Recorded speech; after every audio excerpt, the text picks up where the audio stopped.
Hello mga kalagan!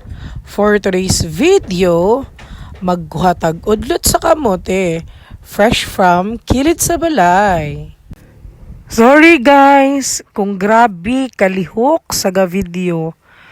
Pati ako, nalipong yun ko nag-edit.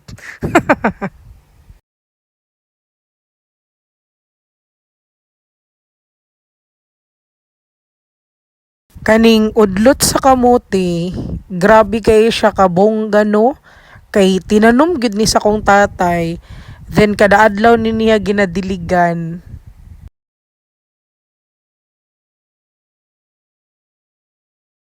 Sibuyas dahon. Di gid unta ko diri magkuhag sibuyas dahon uy kay tanawa ra good. Gamay pa kaayo siya, wala pa nagsalingsing. Pero kung didto pod ko sa pikas nga gitanom, mugbo na lang pod kayo ang dahon. Kay sige ra kuhaan. Nang luod nagtubo, oy, wala ning taas ang dahon. Yatay. Lastly, tanglad or lemongrass, fresh from kilid sa balay lang gyapon. Thank you Tatay Charlie sa malamion og preskong gulay.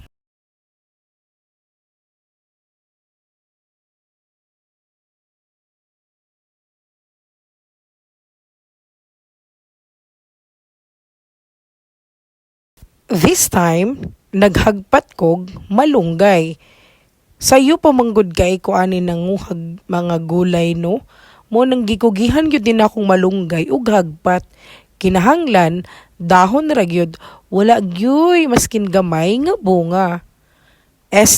Sanga. Sorry guys.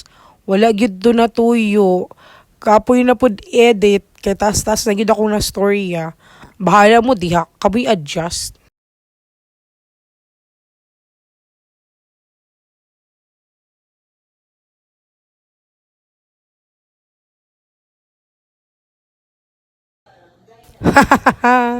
Wala taon naka-video gay na paglunod sa lamas.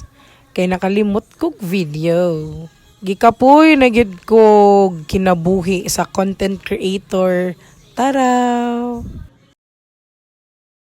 Ay, grabe kumpiyansa ra kayo dok-dok diya sa itlog diretso ba? May gani gyud wala swertihan. Way dubok.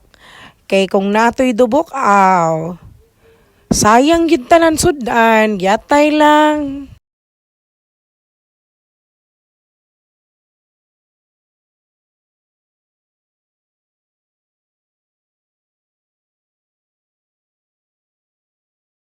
Okay, luto na ang egg.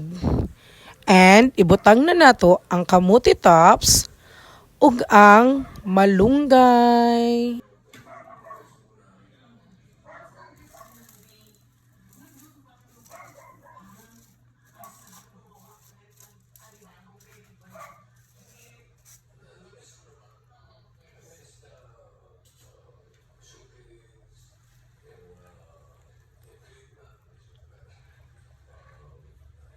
Human akog luto. Mangaon na ta. Let's eat mga kalagan.